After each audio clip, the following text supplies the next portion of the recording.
Need a classic city car with some serious style and don't want a Volkswagen Beetle? Don't worry, I've got you covered. Buongiorno and welcome to the original Fiat 500.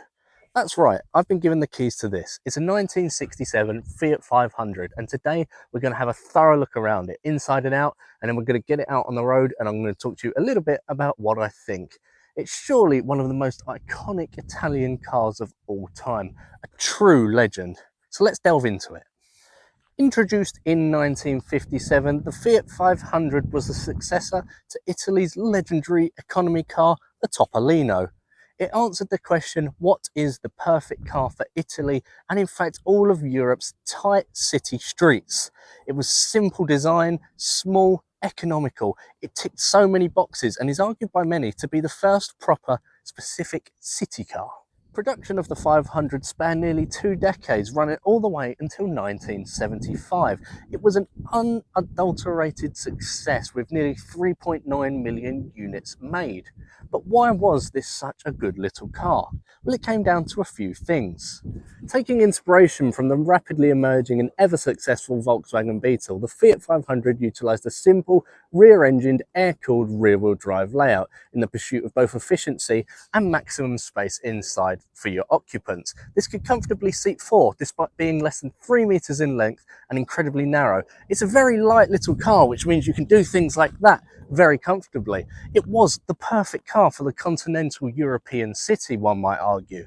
It could fit in pretty much any parking space. It could get down near enough any tight street and go down pretty much all of the side alleys in the walled cities of Lucca, Genoa, and even Rome. What was perhaps unexpected was the Fiat 500's success in North America. Despite only being sold there officially for 3 years, this car was an incredibly popular grey import, and as such, these weren't an unfamiliar sight on US city streets. Who'd have thought? Though both very much successes in their own right, the 500 filled a gap in the market that the Volkswagen Beetle sort of didn't really cater to. The 500 was available in a variety of different body styles to help cater to pretty much anyone in the city. You could get these as an estate car, a van, or in a variety of different trim levels denoted by different lettering at the end of the 500. You could get a 500L or a D, or like this car, a 500F.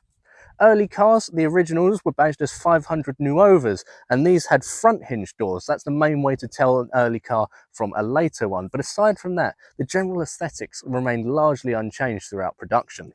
The cabin of the 500 is probably exactly what you'd expect for an economy car from the mid-20th century. Very minimalist design, not a lot going on, yet somehow ludicrously stylish and cool. I've got a few switches on the dash, a single centre gauge, a 2-spoke steering wheel, and some very thin but well-upholstered seats. It's surprisingly comfortable and you can seat 4 in here, though with a small rear-mounted air-cooled engine, I don't know how effective that would be, especially when you got to a hill. I've also got a pull-back ragtop roof up here for when it gets sunny and I want the wind flowing through my hair. Though the capacity and power output of the engines in 500 production changed as the years went on, the formula remained largely unchanged, a rear-mounted air-cooled engine and a manual gearbox. Early cars were just shy of 500cc and had a breakneck 13 horsepower to their name, but as time went on, that went up into the 20s and 30s, and capacity increased into the 500s comfortably. There was, as you probably know, a racing performance edition of the 500 known as the Abarth, which had a stonking great engine in here, so big they couldn't actually shut the boot, and as such it was sold with an open boot lid. Some classic vintage Italian automobile madness there for you. This particular car though is a simple run-of-the-mill with around 30 odd horsepower. For the era, these cars were quite reliable, and if you're still doing small city journeys and slower speeds, they'll look after you. Parts are readily available, though you might have to wait a little bit for shipping from Italy. I've squeezed myself into the world's tightest little lap seatbelt. It's really quite uncomfortable, but we're going to see what it's like out in the real world.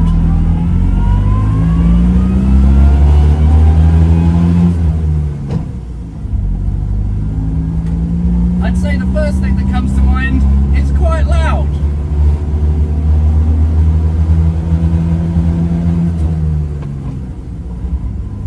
And very slow. That little rear-mounted air-cooled engine is working very hard. It's screaming away back there to get me along the road.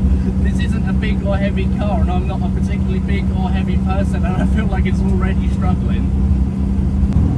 I've got myself into top gear, and it's actually, well, it's quite composed. It's a lot more sensible and quiet and subdued than I was expecting at this sort of speed. I'm not up to the sort of speed you'd see in modern traffic. I think I'm doing about 40 miles an hour. Not that I'd want to push this much more than that. This is a classic city car after all, but for going around town and for slightly faster A and B roads, I think it would manage quite well. It's doing a better job than I expected so far. The seating position in relation to the pedals is awfully peculiar. I'm sat very, very far over to the left. I'm pushed right up against this door, and yet the pedals seem like they're almost in the middle of the floor over there. I'm sat at a 45-degree angle in essence to try and get myself comfortably onto the pedals. The box itself is very, very small. My feet feel very cramped in here. I don't know if back in the 1960s everyone had smaller feet, but it's quite a struggle. I've got a 4-speed manual gearbox in this, and it does work very well with that little rear-mounted engine. The gears are a nice length and the throws are good. This being a non-synchro mesh box, you've got a double D clutch coming down. What were you expecting? There's a considerable amount of cabin noise in here. It's quite blustery. I think that's partially because of the rag top, and it seems like most of it is just coming from metallic, almost rattling from the rear end. It's not particularly refined in here. I don't know if that's because I'm at a higher speed than this was really designed for. I'm not pootling around the streets of Milan or Rome at the moment. I'm in the countryside in Hertfordshire, but it is very, very loud indeed. If you compare this to an equivalent Volkswagen Beetle, it is nowhere near as refined or as comfortable. The rain's coming in now, and the windscreen wipers I've got, well, they're actually quite good. I've just put them on to test, and they really did exceed my expectations. I was fully expected to tell you that they were terrible, but they actually are quite good and decently powered.